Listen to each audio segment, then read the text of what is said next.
Hello, everybody. Welcome back. PieCover here. How to protect ourselves against the masses. I've had this mental model for a while now, and this is specifically why I started educating on Bitcoin, educating people about Bitcoin. I started PieCover.com. Go on PieCover.com, you'll see all the information, all the teaching that I do, and you'll see the YouTube channel that I create. Speaking on right now. So all that is to help the masses, few people that I can. I can't reach thousand, hundred of thousand, million people right now, but I can do the little steps, right? So little step by little steps that I can to help others, and this is the logical step, in my opinion, to protect ourselves against the masses. Not that because I'm scared of the masses, I'm worried that we will have it's an emergency to protect ourselves. This is not what I'm saying here. I'm just saying we will be better off. I would say it a different way. Let's say it will be better off for us in Bitcoin to have a world that massively benefiting in Bitcoin than not, because if the masses, let's say if your neighbor owns Bitcoin, right? If your neighbor owns Bitcoin and you own Bitcoin goes up, your neighbor doesn't have much incentives to go attack you, because you tell him about Bitcoin, he earned it, he also own it, so there's no special Bitcoin. All Bitcoin are the same. They have the same value, right? Your Satoshis has as much value as your neighbor's Satoshis. So if your neighbor have it, right, and even if you know you have it, okay, let's say he doesn't know you have it, you're fine. But if you know you have it, but the value of the Satoshis went up at the same rate, so because of that, the incentives, right, to go do anything to you diminish. So it's important, it's an imperative, it's a moral, and it's a good incentive to educate others about Bitcoin, because this is the beauty about Bitcoin. It's like, let's say in real estate, you don't have an incentive to educate somebody about the real estate. Like I used to own apartment buildings, and then rent and stuff like that. I didn't have an incentive to tell people about it, right? I could just own my building and I don't care, right? So that's the incentives in the fiat world, right? If you're on your goal, you don't have an incentive to tell people about your goal. You just own your goal, right? So also, especially real estate, because if you know about the building, right, you tell somebody about it, they're probably gonna get it before you. They'll buy it before you or something, right? But in Bitcoin, you have an incentive to educate. You have Bitcoin pay you to help others, right? The real estate market doesn't pay you anything to help others, right?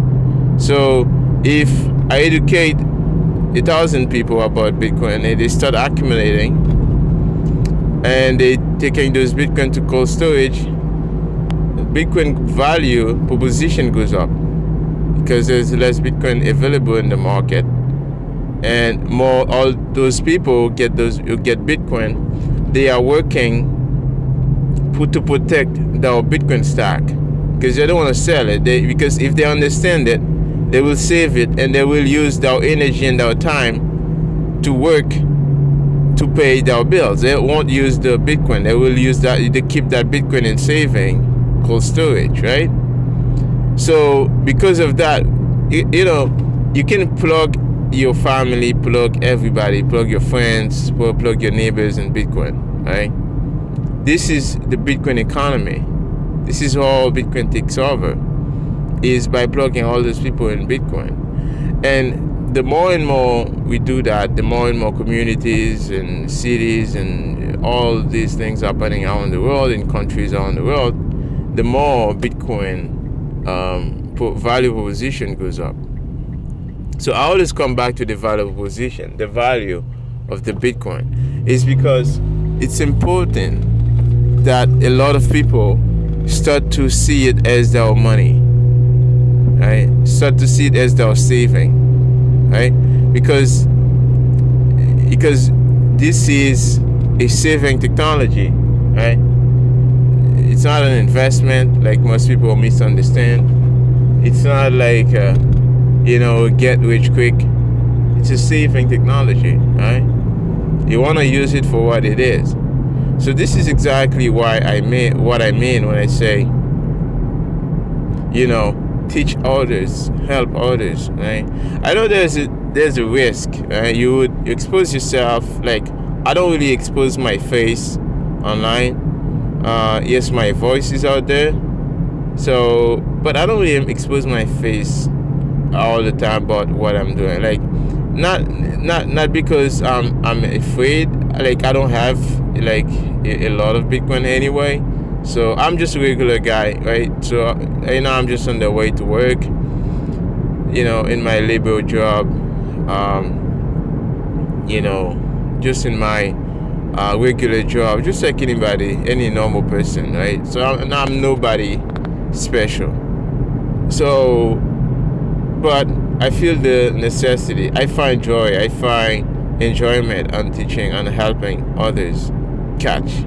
Because when I was in real estate, I used to try to educate people, but it was sad because even if you tell a person about real estate, how they can invest and protect themselves against inflation and stuff like that, they can't buy it. Even if they try to save for a down payment, after when they reach their payment goal, the value of the house doubles. You see, so they can never reach. Like, even if they get it, even if they want to save for down payment to buy a house, right? Because of the fact that the value of the house doubles every 2 or 3 years, they can't do it, right? So this fiat system disincentivizes them to save or invest for the future. But Bitcoin, it doesn't matter. You have $1, you can buy Bitcoin, right? In fact, Bitcoin used to be $1, right? Bitcoin used to be a cent, right? So if you can buy saving technology, right, for $10, and then you can this $10 can be worth $1,000 in the next 10 to 20 years. That's a good investment, right? That's a compounding investment over time, right? So this is where I start from. Look at it, and there's so much value in educating about Bitcoin. I mean, you don't have to be a techie, try to do all the wallet setup and all those things about it. You can just start talking about it, and again, you don't have to put your face out there. And I think a lot of people will start doing that, and the more we do that, the better, right? The more we educate about Bitcoin, the better. Because think about it, like if it's just me and a few people talking about it, maybe we can expose ourselves, yeah. But if like 1,000, 10,000, 1,000,000 people talking about it, well, it's hard to go after us because we are a lot, right? Just like if it's just a few people owning Bitcoin in your city, right? They can target you like very easily. But if there's thousands, hundreds of thousands, and millions of people owning it, right, in your country, it's hard, right? So we need to educate the masses. We need all of them to own Bitcoin, even just small pieces of Bitcoin. We need them to own it, so they can be armed with it. So if so they can benefit from the progress of Bitcoin. Everybody can win in Bitcoin. Bitcoin is not a winner take all. Everybody can win. All of us can win together. You don't have. There's no space for ego. There's no space for like try to get rich quick and leave the rest is in Bitcoin. There's space to help. There's an incentives to help everybody. So this is the benefit of Bitcoin. So I hope you get this idea. This is where I wanted to leave it, guys. And yeah, this was PieCover. If you like, again, put this in practice. Help, support, even your family. You don't want to go on YouTube. You just do it with your family, your friends, right? Yes, they will think you're scamming them in the first, and then at least, right, you tell them. After one cycle, two cycle, they will start to understand. They will say, okay, yes, I saw what you were saying, and they will start to get it, right? No more go up, will do its thing.